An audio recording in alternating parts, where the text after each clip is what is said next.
नमस्कार प्यारे बच्चों। आज हम देखेंगे और समझेंगे क्लास 7 का इंग्लिश का सिलेबस जो कि एकेडमिक सेशन 2023-24 के लिए है और ये हरियाणा बोर्ड से रिलेटेड है। तो इसमें आइए देखते हैं कि आपको कौन से महीने में कौन से लेसन करने हैं, ग्रामर पोर्शन कौन सा करना है। साथ ही हम ये देखेंगे कि आपकी सेट की परीक्षाएं कब होंगी और उसमें कौन कौन सा सिलेबस आएगा। तो हमारे साथ बने रहिए अंत तक। और अगर हमारी वीडियोस आपको पसंद आती हैं तो लाइक करें, शेयर करें और सब्सक्राइब करना तो बिल्कुल ना भूलें, क्योंकि इससे हमें मोटिवेशन मिलती है और हमारी जो भी इम्पोर्टेंट वीडियो होगी वो आपके पास तुरंत पहुंच जाएगी। तो आइए शुरू करते हैं। अप्रैल के महीने में आपको करना है 3 क्वेश्चंस। ये आपकी रीडर की बुक से है। द स्क्विरल पोएम करनी है, grammar and composition. Grammar and composition में जो इंग्लिश 712 और 713 लिखा है ये सबसे इम्पोर्टेंट है, क्योंकि 712 में आपको किसी वेबसाइट से या डिक्शनरी से मीनिंग और स्पेलिंग चेक करने सीखने हैं और 13 में आपको करना है नाउन वर्ब, ठीक है। और साथ में इफ़ क्लोज लगाकर आपको सेंटेंसेस बनाने हैं। साथ में कॉन्ट्रैक्शंस, टेंस, डिटरमाइनर्स और कंजक्शन, यानी कि 713 में आपको करेक्ट फॉर्म ऑफ वर्ब करनी है, इफ़ क्लोज करनी है, नाउन एंड वर्ब करने हैं, टेंस, डिटरमिनर्स और कंजक्शंस करनी है। 14 में आपको डिग्रीज करनी है, एडवर्ब करनी है। जब भी आपका 714 आएगा तो आप उसे समझ लीजिएगा कि आपको उसमें क्या करना है। तो 714 में आपको adverb, degree of adjective, can और कैन नॉट, कुड और कुड नॉट, आर्टिकल करने हैं, क्वेश्चन फ्रेम करने और फॉर्म लगाना भी सीखना है। उसके बाद 15 में आपको करनी है ऑक्सिलरी वर्ब्स लगानी, मॉडल ऑक्सिलरी वर्ब, और साथ में डायरेक्ट, इनडायरेक्ट और क्वेश्चन करने हैं साथ में, और एक्टिव पैसिव वॉइस भी सीखने हैं। और 16 में आपको सब्जेक्ट एंड प्रेडिकेट बनाना सीखना है, assertive to negative, negative to interrogative और एक्सक्लेमेटरी सेंटेंस बनाने सीखने हैं। आप स्क्रीनशॉट लीजिए कि जहाँ जहाँ जिस जिस महीने में आपको 713 लिखा मिलता है तो आपने क्या करना है, 714 है तो क्या, 715 है तो आपने कौन कौन से पार्ट्स करने हैं, 16 है तो ये वाले करने हैं, और 12 में आपको पता है डिक्शनरी से वर्ड्स, उनके मीनिंग, उनके स्पेलिंग देखना सीखना है। ये आपके लिए मीनिंगफुल है, उससे ऊपर वाले आपके टीचर्स आपको अपने हिसाब से करवाएंगे। तो ये हो गया आपके अप्रैल का syllabus, the 3 questions, the squirrel poem, grammar and composition.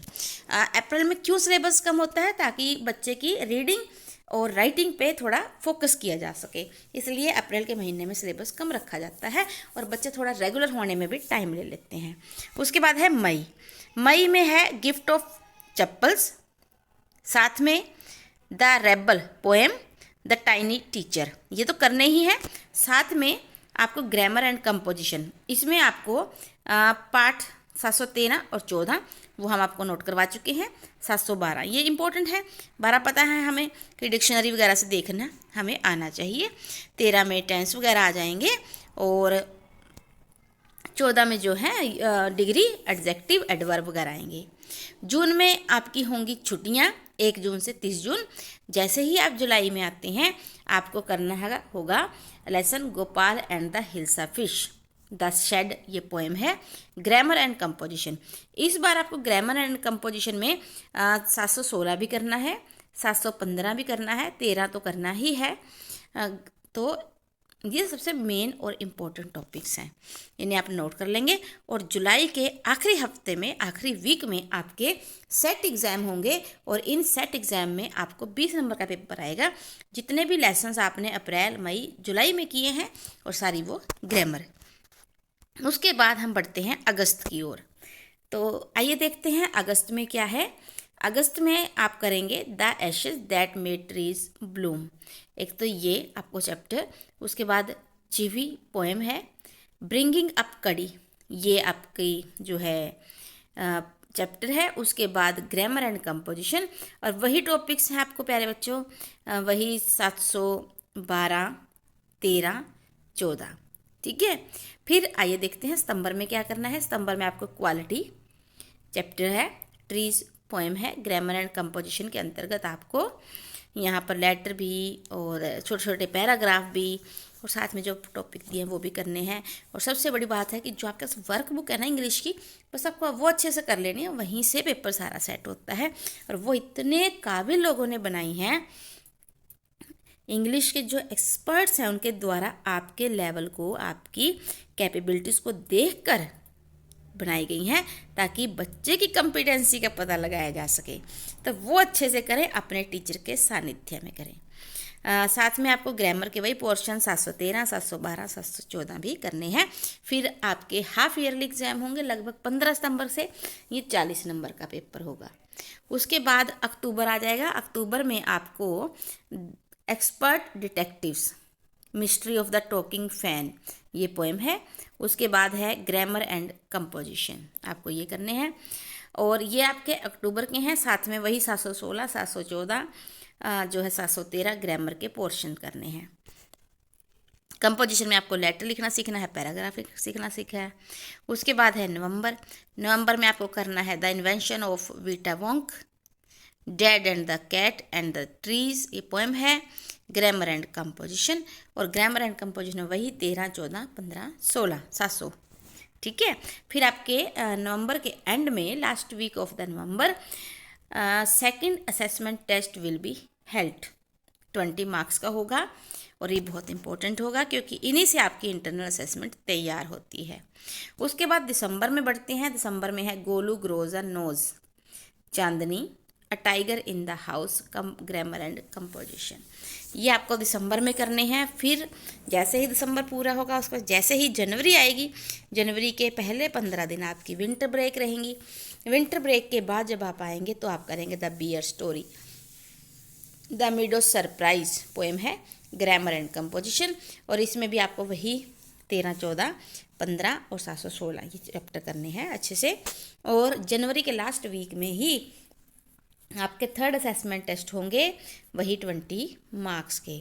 फिर फरवरी में आपको करना है an alien hand, garden snake poem है, रिमेंबरिंग द टाइगर। साथ में ग्रामर एंड कंपोजिशन करनी है प्यारे बच्चों आपको। और इसके साथ ही आपको ग्रामर पोर्शन दोबारा से रिवाइज करना है, पूरा सिलेबस रिवाइज करना है।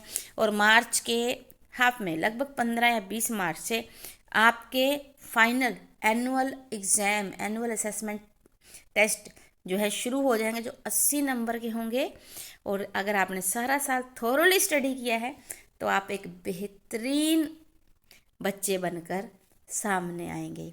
तो लगातार पढ़ते रहें, कॉन्टिन्यूस पढ़ते रहें, ताकि ज़िंदगी जो हमें भगवान ने सीखने के लिए दी है उसको हम अच्छे से सिखा सकें। ये हमारी जिम्मेवारी बनती है कि खुद को हम सिखाएं, आसपास के पर्यावरण से, अपने गुरुजनों से, और जो हम खुद को सिखा सके, जो ज़िंदगी हमें सिखा रही है उसे भी अच्छे से ग्रहण करें, ताकि समाज को, देश को हम अपनी तरफ से सेवा के रूप में एक उपहार दे सकें। और हम दे भी क्या सकते हैं। तो इसीलिए मन लगाकर पढ़ते रहिए, और आप जितना आगे बढ़ेंगे ये देश उतनी ज़्यादा तरक्की करेगा। सिर्फ यही नहीं कि अगर हम मैदान में खड़े हैं तभी हम कुछ कर पा रहे हैं, अगर हम अपनी ड्यूटीज़ भी सही से कर रहे हैं तब भी हम एक फ़ौजी से कम नहीं हैं। तो इसी के साथ अपनी वीडियो को समाप्त करते हैं। Thank you so much, have a nice day, जय हिंद।